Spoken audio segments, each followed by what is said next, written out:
Macmillan Audio presents The Intern, written by Michele Campbell, read for you by Sarah Mollo-Christensen.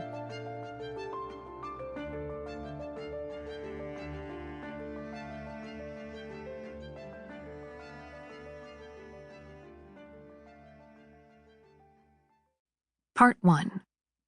Madison. 1. November. Cambridge, Massachusetts. She loved the way her professor moved, the swish of auburn hair, the grace of her gestures, the nervous energy as she paced behind the podium. Madison had admired Kathryn Conroy since she'd heard her speak at a high school career day years before. 1,000 times she'd imagined herself following in Conroy's footsteps, having a career like hers, starting out as a crusading prosecutor, taking on the mob, the drug cartels, holding press conferences, appearing on TV, looking amazing doing it, then getting appointed to the bench, presiding over high-profile cases, writing opinions that were read across the land, becoming so renowned that she'd be invited back to teach, with students hanging spellbound on her every word, the way she did with Conroy now. Such a future was within the realm of possibility for Madison. She was one of the stars of her year. Top grades, law review, a summer clerkship at one of the most prestigious law firms in Boston. On top of that, this special sparkle that came from her looks, her way with words, her confidence in the face of a challenge. Call it charisma, whatever. She had it. Coming out of Harvard Law, her opportunities were limitless. Correction, should be limitless. But there was a crack in the perfect facade, which came from her past. The fault lines were threatening everything she'd built. She worried that... Miss Rivera. Shit. She'd tuned out for a split second, and now Conroy was staring at her from the lectern with a finger on the seating chart.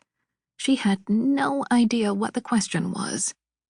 There was nothing for it but to admit that and brazen it out.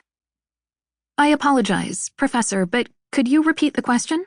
she said, sitting up straight, her voice ringing out across the staggered rows of the classroom.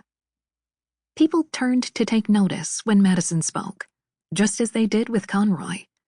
If she flubbed now, it would be with all eyes on her, including those of the professor she idolized. Judge Conroy crooked a delicate eyebrow, making a note before replying. That was class participation points lost, but she was positive she could recoup them once she knew the question. How did the Gates case change the search warrant process? Madison could answer that. She could answer anything, really. It wasn't just talent, but hard, slogging work. She did the reading every night, briefed the cases, wrote out answers to every possible question. She met the judge's eyes like they were equals and launched into a detailed reply. From there, the class devolved into a Madison and Conroy show. They parried hypotheticals back and forth, refined the principle, even made a couple of nerdy law jokes.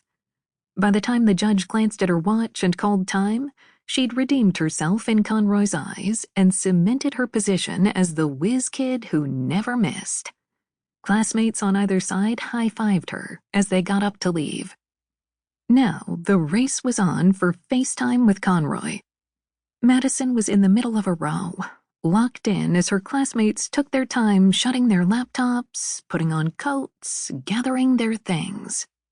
Frustrating. She wanted to capitalize on her ace performance by doing a little networking, thanking Conroy for the great class, asking a few follow-ups. That was just smart. Maybe she could parlay today's exchange in class to an invitation to office hours, even coffee. She got on the end of the line, rehearsing in her mind what she'd say, feeling more nervous than she should. Since the beginning of the semester, she'd been meaning to bring up the fact that they'd attended the same high school, that she'd heard Conroy speak years before, that it had influenced her path. She just couldn't... Sample complete. Ready to continue?